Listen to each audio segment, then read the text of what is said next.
prettiest viewers, it's me Kanish Fatima Shuchi and welcome to my another new video. I hope তোমরা সবাই খুব ভালো আছো। আমিও আলহামদুলিল্লাহ খুব ভালো আছি। সো আজকে আমি চলে আসলাম আমের শরবতের রেসিপি নিয়ে। আজকে আমি শেয়ার করব আমি কিভাবে আমের শরবত বানাই।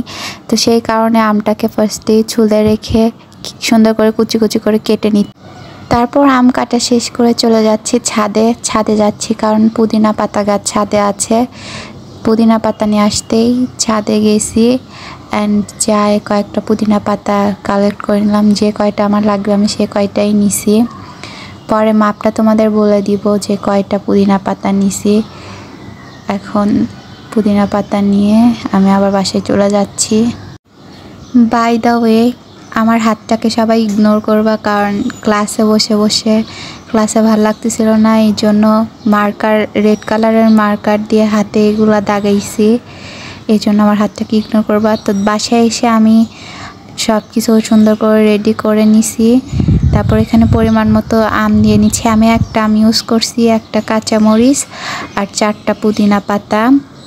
তো সবগুলা দিয়ে আর 4 চামচ চিনি, পরিমাণ মতো লবণ আর বিট লবণ দিয়ে সব কিছু দিয়ে ব্লেন্ড করে নেব সুন্দর করে। তোমরা চিনিটাও পরিমাণ মতো ইউজ করবা, কারণ হচ্ছে আমের টক অনুসারে তোমরা চিনি ইউজ করবা।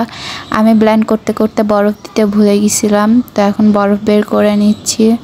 আমাদের বরফের ট্রেটা ভেঙে গেছে, নতুন একটা কিনে আনতে হবে। তো এখানে আমি 3টা বরফের কিউব দিয়ে দিচ্ছি, দিয়ে আবার ব্লেন্ড করে নিব।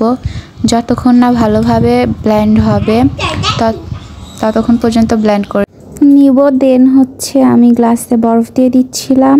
আমটাতে একটা বরফ দিচ্ছে আর আমারটাতে 2টা, যেহেতু আমার সাইনাসিসের প্রবলেম। আর ডক্টর তো আমাকে বরফ খেতে একদমই মানা করে দিছে, ঠান্ডা খেতে।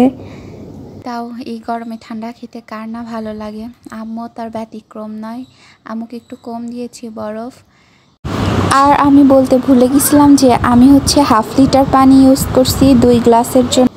আমি এখানে গার্নিশিং হিসাবে ইউজ করছি পুদিনা পাতা, শুধুমাত্র দেখা সৌন্দর্যের জন্য, তার ব্যতিক্রম কিছুই না।